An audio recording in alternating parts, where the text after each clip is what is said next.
Sacred Squad, and welcome back to the channel. Naturally Sacred, where we talk about all things wellness, all things life, in order to step fully into our power. I am back today with another video, and today we are in the kitchen. As you guys can see, kinda, but not really, but yeah, we're in my kitchen anyways. And today we're gonna be making cauliflower, fried cauliflower, okay? We're not gonna call them cauliflower wings because they're not wings, they're cauliflower fried. So that's what we're doing. I'm gonna bring this recipe. It's simple, it's easy. So without further ado, let's jump right into it. So I have pretty much everything kind of already set up and prepped for you guys. So I'm gonna show you how I cut my cauliflower, and then I'm gonna show you everything that's already kind of pre-prepped and what I have in it, so this video can be quick. So boom, I already, as you guys can see, have used this cauliflower.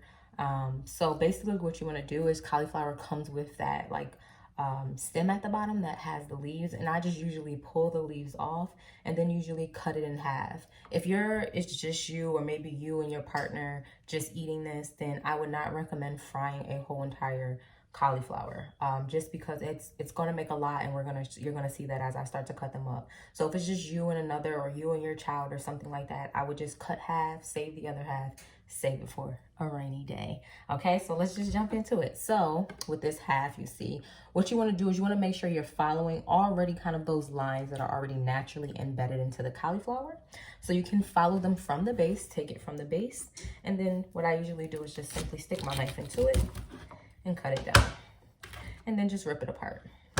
Once that's done and you've ripped it apart, you can go ahead and start pulling them from their stems. Kind of like how, broccoli is, so start pulling them from their stems. And then you can also, if you like, you can just trim the stem. Now what you want to do is you want to make sure you make them a nice size. I used to make cauliflower, I used to take one, chop this in half, and I would fry it that big. I would not recommend that. I say if you're going to utilize it, do a small amount, cut them small, because when they're small, they taste better, they fry better, and they don't get soggy. When they're big, they get really soggy. So take a piece like that, and this is usually my size that I do them. So you can do them about that size, and then of course throw them in your strainer. And we're just gonna do that with the rest. So again, you wanna follow those lines that's already naturally embedded into the cauliflower. And then once you do that, it should cut you off a piece that's like so.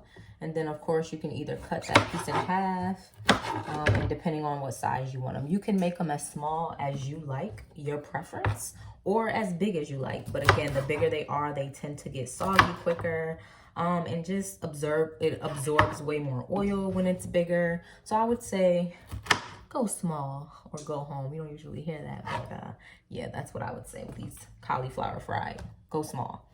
So and you may naturally just pull them already small like that, so then you can just cut the stem down a little bit depending on your preference. And usually when I have something this big, I'm just gonna chop that all off right at the bottom right there. Then take a little piece, and then again, see, you can just pull them, and then I'm gonna cut this or peel it in half. Totally up to you. And then we just do the rest. Do the same thing with the rest. And once they're all cut, as you guys can see, beautiful sizes, none of them too big, just all nice, pretty decent sizes, medium like. We're going to now clean them and let them drain. All right, boom. So now we're gonna look at the batter piece of it and how I do the batter. So once the cauliflower is cut, you go ahead, you clean it, and then you let it sit and kind of drain out some of that water. It doesn't need to be dry because it's gonna go into the wet, into the dry batter. So basically this is the wet batter. Let me, guys, see that? Let me see if I can kind of turn my light a little bit this way so you guys can see. Okay, perfect. So that's the wet batter, and you kind of want it like this pancakey like consistency. Okay, not too thick, not too thin. Okay, so this is garbanzo bean flour. This is about a half a cup of garbanzo bean flour.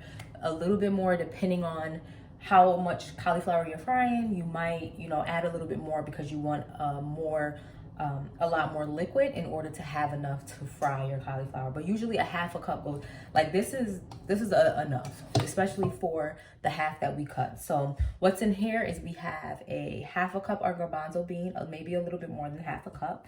We have garlic salt. We also have onion powder in there. I use about a teaspoon of each. We use Dijon mustard, a tablespoon of Dijon mustard, and then about 1/3 of a cup of hot sauce, or 1/4 of a cup, depending on if you like spice or not. 1/3 of a cup gives it a little kick. It's not super spicy. And then I add some ground turmeric into it, and I add water a little at a time as I go, like you do if you're making a pancake batter. You don't want to just add a lot of water and then you have to add more flour to balance it out. So add a little water at a time. Keep whisking it together, blending it until it gets to that nice pancakey consistency. Not too thick, not too thin. That's the key. Okay, so that's one. And then we have garbanzo bean dry. So this right here is dry garbanzo bean, about a cup of it. And then we add all of the same seasonings outside of, you don't add the mustard or the hot sauce in the dry, of course. So you're just gonna, I used ground turmeric, I used garlic salt, I used onion powder, black pepper, adobo, cayenne pepper, seasoning salt, crushed red pepper, Old Bay, as well as, did I say paprika? So, and then I use some dried parsley and some dried thyme. And usually what you want to do is you just put that all in your Ziploc bag with your garbanzo flour and just give it a good shake to blend everything together. Boom. So let's just talk a little bit about garbanzo beans before we jump into the next process. Garbanzo bean flour is a great alternative. It's gluten-free, it's high in protein, high in fiber, and it really is an all-around just great flour to use over like unbleached white flour. It fries very well. Again, it's gluten-free, so it's light if you're keto or you have gluten. Any gluten problems, you can use this. Another thing that I absolutely love about garbanzo bean is it tastes delicious and it's a nutritious alternative. So, you know, it's not, I don't feel guilty frying now because I know I'm getting some nutritious benefits out of the flour that I'm using. So if you've never tried garbanzo bean flour, please do. You don't just use it, you can use it for anything. Baking, making cupcakes, you can use it for making pancakes, you can use it for in your smoothies. It's an array of different things you could do with the garbanzo bean flour, and I absolutely love it. So that's just some fun facts of why I chose to use garbanzo bean flour over white flour. And I think, again, the aspect of the fiber, the aspect of the protein, and being gluten-free, it's just an all-around better alternatives. So yes, it is very cheap too. Garbanzo bean flour, I think I paid $3 for the amount that I had. Maybe it was a pound bag, maybe a little less, but it wasn't bad. $3 is not bad at all. And it does last if you're not using it all the time to, of course, fry cauliflower wings. So I do want to say all things in moderation. I absolutely love to indulge, but just remember, eat your fruits, eat your vegetables. This could definitely be something that you can make and you'd be like, I want this every day, but too much of anything is no good, right? So still all things in moderation, but this is a great alternative if you're like, I want to give chicken a rest, I don't want to eat chicken, or I'm transitioning and I'm giving up chicken and I still, you know, sometimes crave these good, delicious fried foods, but what can I do? Ba-dow, fried cauliflower. So that's all done. Now you have your wet batter and you have your dry batter. So now we're gonna go get the garbanzo and we're gonna go get the cauliflower. I'm gonna wash my hands and we're gonna jump into looking at how we fry this thing. Okay, so usually you want to set up some kind of assembly. Oil. So before we jump into doing this, you can have the oil on. You can use grapeseed oil, vegetable oil, safflower oil. And you want to make sure that your oil is not like, you don't need 5 cups of oil. That's something I learned. You can make sure your pan is about a little over maybe an inch. You can see about an inch covered of oil, and you can use that. You don't need a lot of oil to fry. We're going to be turning it anyways in the oil, so everything will fry crispy. And also another tip that I love about getting it to the best crisp is using a cast iron pan. So if you have a cast iron pan, your cauliflower will come out fried hard every time. So that's another tip. If you have a cast iron pan, utilize that to fry your cauliflower. So let's jump into it. So I usually set up some kind of assembly because we know that we're going to be going wet, dry, wet, dry. So I know you guys can't see me, but sorry. It's either you see me or you see the food. And we're here for the food today. So what we want to do is now you want to have a plate to put it on once you're done putting it in the wet and the dry. The key is only one time. You only need to dip this once, which is absolutely amazing because it just saves the mess. And I used to double dip my wet and it was just too much, and I didn't use this type of wet either. So it was more liquidy, which meant double dipping it twice. But now that this is this type of consistency, once is enough. Okay, so you want to just go ahead. You can throw a few in there. You can use your hands to use them to get them wet. Or you can use a utensil. The choice is yours. I love cooking with my hands, so I'm going to use my hand. If you use your hand, have one hand for the wet, one hand for the dry. If you use a utensil, same thing. Have a utensil for the wet, have a utensil for the dry. You want to always make sure they're separate. And then you want to just kind of cover it up. So I'm going to show you guys. Cover it up in this good old garbanzo wetness you got going on here. Okay. Get those covered.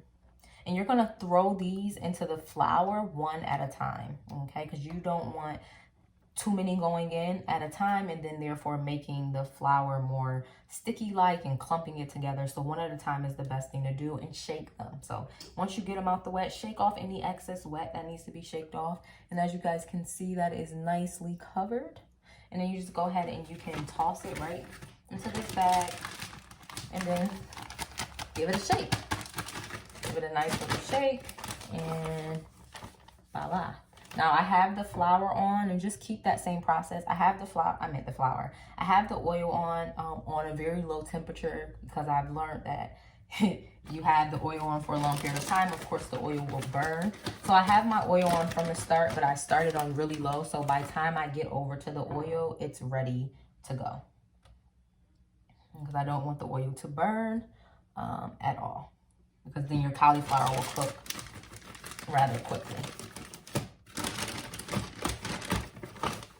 And then you just want to do the same process with all of them. So I'm not going to show you guys every single one, but this is the process. Also, if you wanted to, you could do this with unbleached white flour. It's not against the law. So you definitely could use white flour and do the same exact method.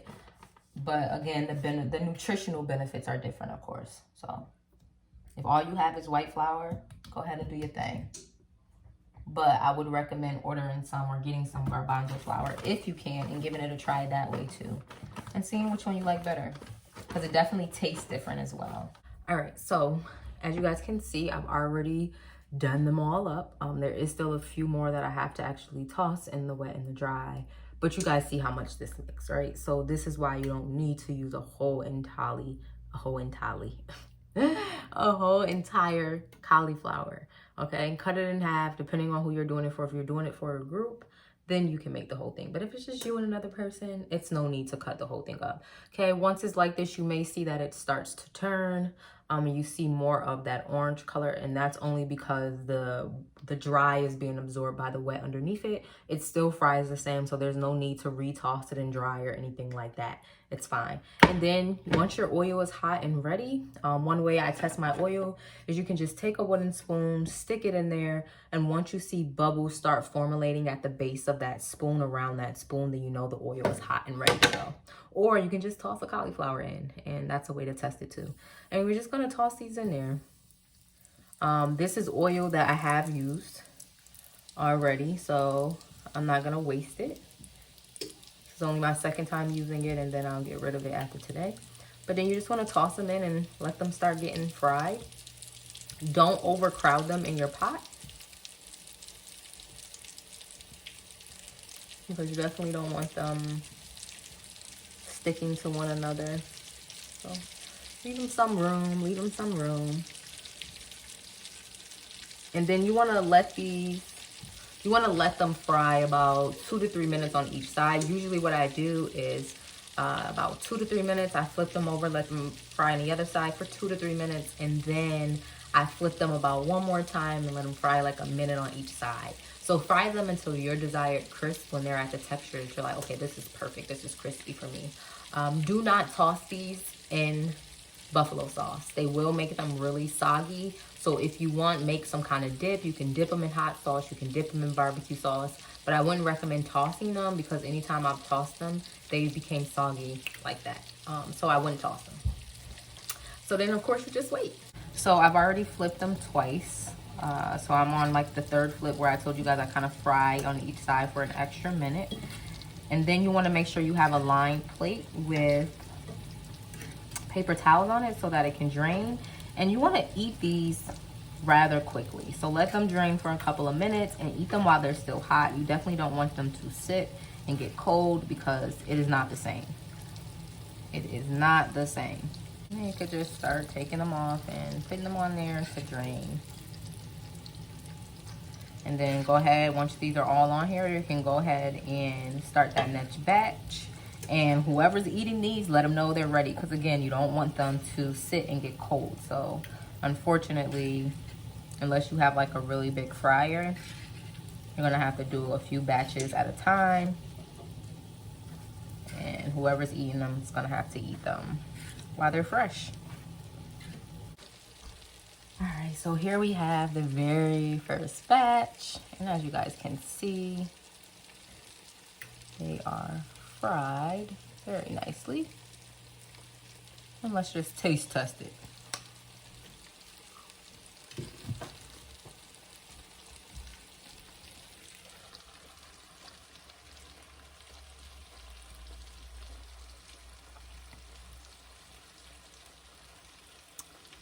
Delicious.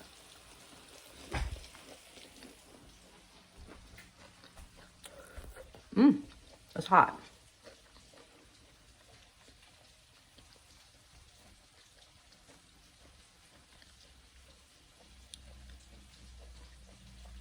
Delicious every time. So that's it. Once they drain, again, don't let them drain long. Put them on a plate and they're ready to go. Dip them in your hot sauce, barbecue sauce, whatever's your favorite thing to dip them in, and enjoy. And make sure if you're continuing to fry more, just keep an eye on it. Again, as the oil fries longer, it gets a little hotter. The oil gets hotter, so you don't want them to burn. So you just want to check on them every couple of minutes. Just make sure that they're not cooking faster than the first batch. But other than that, oh, so good. So that's all I have for you guys today. Thank you for watching. If you like this video, please press that like button. Don't forget to subscribe. And let me know if you tried this recipe, how it was, how you enjoyed it. Did you try something new? I'll be coming in more with more recipes. So I appreciate you all, and I'll catch you in the next video.